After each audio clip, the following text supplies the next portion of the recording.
There are questions that arrive loudly, demanding answers on the spot. And then there are questions that arrive quietly, so quietly that you don't realize. They've changed you until years later, when you discover you've been answering them all along. For Ronald Reagan, that question came on an ordinary day, in an ordinary place, from a person whose name he never learned, and that, perhaps, was the most lasting part. The morning had begun without urgency. Reagan had finished a short broadcast earlier than expected, the studio unusually calm for that hour. He stepped outside with a lightness that surprised him, breathing in the cool air as if it might steady the restless thoughts that often followed him after speaking into a microphone. He walked without a destination in mind, letting the city guide him. It was one of those days when the streets felt neither hopeful nor bleak, just suspended, as though everyone were waiting for something they couldn't name. Men stood outside shops, hands in pockets. A delivery truck idled too long at the curb. A woman paused at a crosswalk, staring across the street long after the light had changed. Reagan noticed these things. He always had. Even before his words carried weight, he listened to the spaces between them. That was when he heard the question. Do you ever wonder who decides which lives matter? The voice was calm, not accusing, not desperate. Simply curious, as if the speaker had been carrying the thought for some time and finally decided to set it down between them. Reagan stopped walking. He turned. The man stood, a few steps away, leaning lightly against a brick wall near the entrance of a small municipal building. He wasn't young, but he wasn't old either, perhaps in his early 50s. His coat was neat but worn thin at the elbows, his shoes polished carefully despite their age. There was a deliberateness to him, a quiet dignity that suggested he was used to being overlooked and had learned how to make himself smaller without disappearing. Reagan hesitated. I'm sorry, were you speaking to me? The man nodded. Reagan glanced around. The street was not empty, but it was sparse enough to make the exchange feel oddly private. I didn't mean to intrude, the man added. You just seemed like someone who thinks. Reagan smiled politely. I try to. The man tilted his head, studying him. Then maybe you can help me with something. Reagan waited. I've been trying to understand how decisions are made, the man said. Not the big ones, the small ones. The kind that don't make the papers. The kind that decide who gets help and who gets told to wait. Reagan felt a familiar tightening in his chest.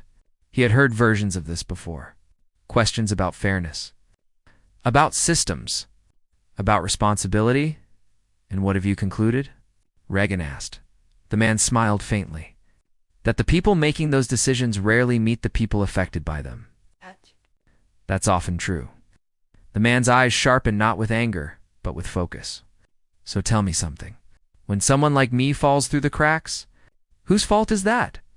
The question hung in the air between them, heavier than Reagan expected. He could have answered easily. He was good at answers. He had opinions, principles, well-formed thoughts about responsibility and opportunity. He could have offered reassurance, or perspective, or even disagreement. But something stopped him. Not fear. Not confusion, recognition. The man wasn't asking for a solution. He wasn't even asking for agreement. He was asking to be acknowledged as part of the equation. Reagan opened his mouth and closed it again, he realized. Suddenly, that whatever he said would become part of the man's story. That a careless word might sound like dismissal, and a confident one might ring hollow. He felt the weight of the moment settle in his chest, the way it does when you sense that you're standing at the edge of something you don't yet understand. I don't know, Reagan said finally. The man nodded, unsurprised. Most people don't. There was no bitterness in his voice. Just acceptance. They stood in silence for a few seconds. The city continuing around them. Indifferent. Then the man spoke again. Do you think a person can do everything right and still be invisible? Reagan inhaled slowly. This question landed differently. It wasn't abstract. It wasn't philosophical. It was personal. Reagan thought of the faces he passed every day. The men who lingered outside offices hoping for work. The women who waited in long lines for services that never seemed to reach them in time. The quiet, competent people who never demanded attention because they had been taught that demanding rarely worked. I think, Reagan began, then paused. He searched for the right words and found none that felt honest enough. The man watched him carefully, not impatiently. As though he had learned to wait, Reagan felt an unfamiliar discomfort. It wasn't the discomfort of being challenged. It was the discomfort of being needed in a way he hadn't anticipated. "I think visibility is complicated," Reagan said at last. The man smiled not unkindly. "That's one way to put it." He straightened slightly, adjusting his coat. "I won't take up any more of your time," he said.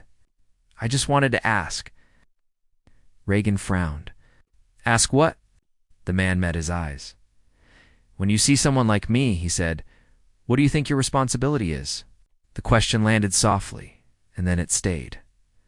Reagan felt it press against him, demanding a response he could not yet give. "I'm not sure," he said quietly. The man nodded once.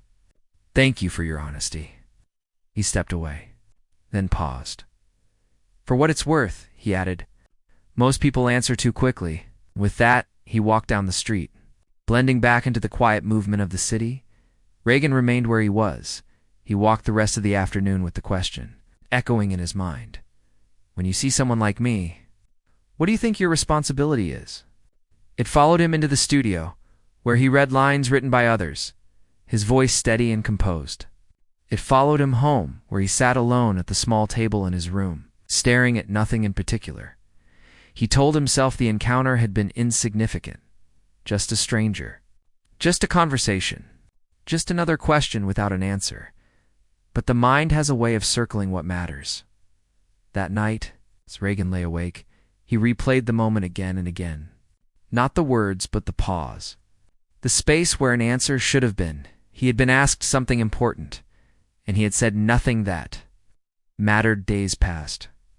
Reagan returned to his routines. Work, meals, walks through the city. And yet, he found himself seeing things differently. He noticed how often people spoke about others instead of to them. How easily conversations ended once they became uncomfortable. How silence masqueraded as neutrality. The man's question began to attach itself to moments. Reagan had never questioned before when a coworker dismissed a complaint too quickly, when a supervisor waved off concerns as unfortunate but unavoidable, when someone said, "That's just how things are, is it?" Reagan would think, "Or is that just where we stop asking?" He began to realize that the question wasn't really about responsibility in the abstract. It was about proximity, about what happens when you are close enough to see.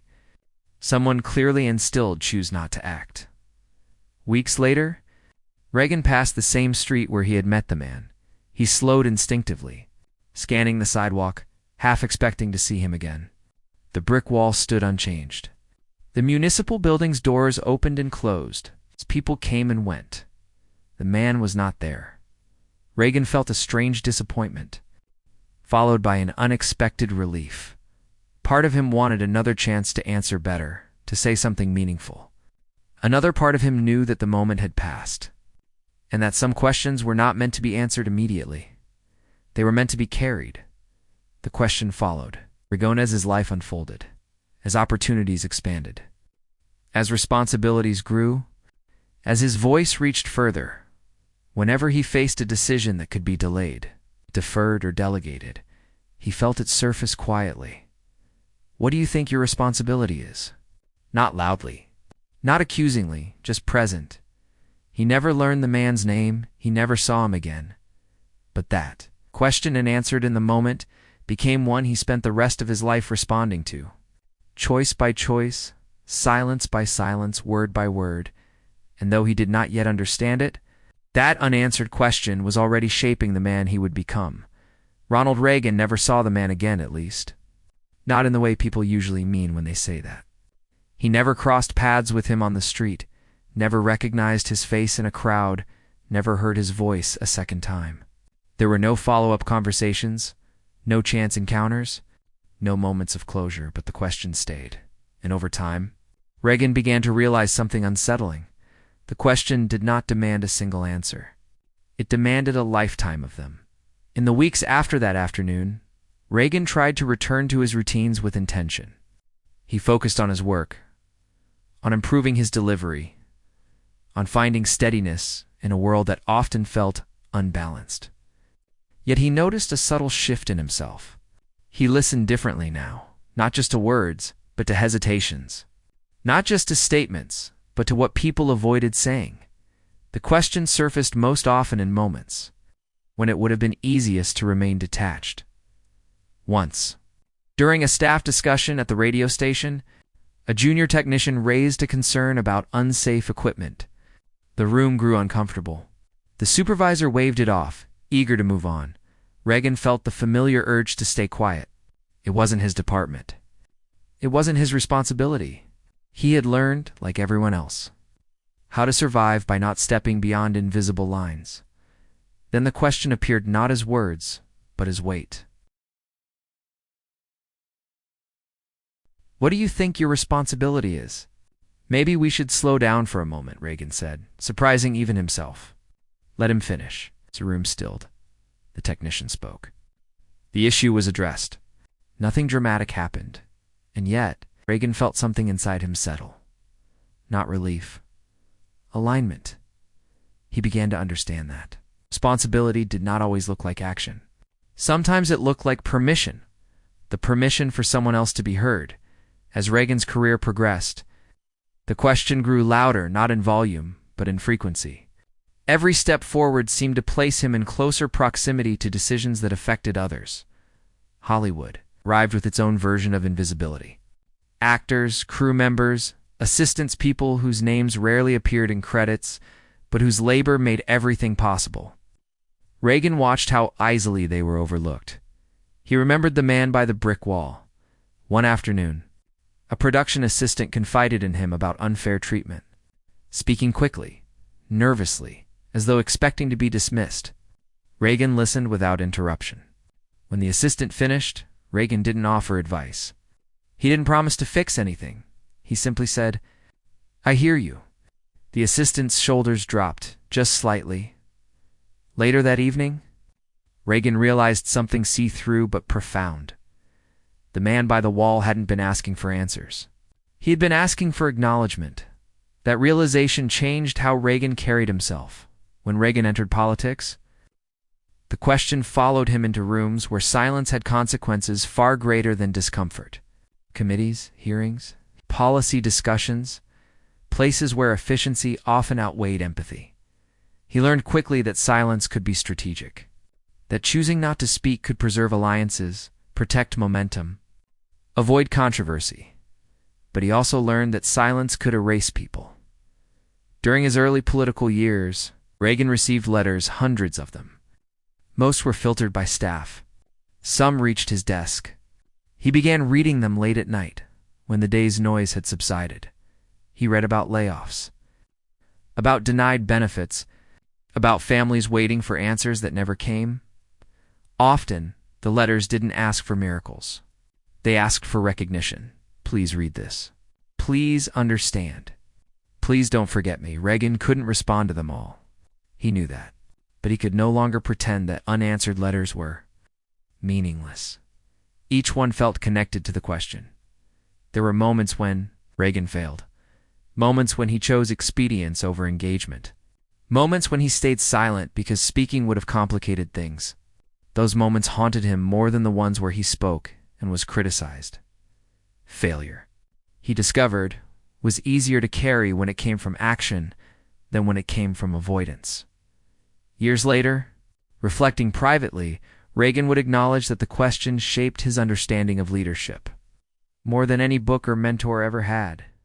Leadership, he realized, was not about visibility. It was about attention, about where you placed it, about whom you extended it to, about when you withheld it, as President Reagan found himself at the center of a world that spoke constantly. Advisors, allies, critics' voices competed endlessly. Silence was rare, and when it appeared, it was often deliberate. Yet even then, the quiet moments mattered most. During a meeting about budget cuts, a junior analyst spoke hesitantly about potential consequences for vulnerable communities. The room grew tense. Some dismissed the concern as sentimental. Reagan listened. Then he asked a single question. Who will notice first? The room paused. The analyst answered. The conversation shifted. No headlines followed. No speeches were written. But later, Reagan returned to that moment, recognizing it as another answer to the question he had once left hanging in private. Reagan sometimes wondered about the man himself, who he was, what he had hoped to hear. Whether his life had improved or worsened afterward, he would never know. And slowly, Reagan made peace with that uncertainty. Some encounters, he realized, are not meant to be resolved. They exist to redirect.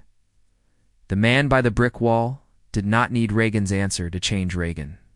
The question alone was enough. In his later years, as time softened memories and sharpened reflections, Reagan spoke less and listened more. He grew comfortable with pauses, with silence that invited rather than dismissed. One evening, sitting quietly with Nancy, he said something that surprised her. Sometimes, he said, the most important thing someone can give you is not help but presence. She looked at him thoughtfully. Is that something you learned? He nodded. The hard way. He did not explain further. He did not need to. Near the end of his life, Reagan revisited the question one last time, not as a challenge, but as a companion. What do you think your responsibility is? The answer had never crystallized into a single sentence. It had unfolded slowly, across decades, through choices both small and large. His responsibility, he came to believe, was not to save everyone, not to fix every system, not to speak in every moment. It was to notice when silence erased someone, to notice when hesitation signaled fear rather than wisdom, to notice when a voice, however quiet, needed space. The man by the wall never received an answer that day, but his question reshaped a life, and through that life, it touched countless others. Some questions are not meant to be answered once. They are meant to be lived. Ronald Reagan never answered the question out loud, but he spent the rest of his life responding to it. If this story stayed with you, if it reminded you of a question you once left unanswered, feel free to like, comment, or subscribe. These stories live on through those who listen. Thank you.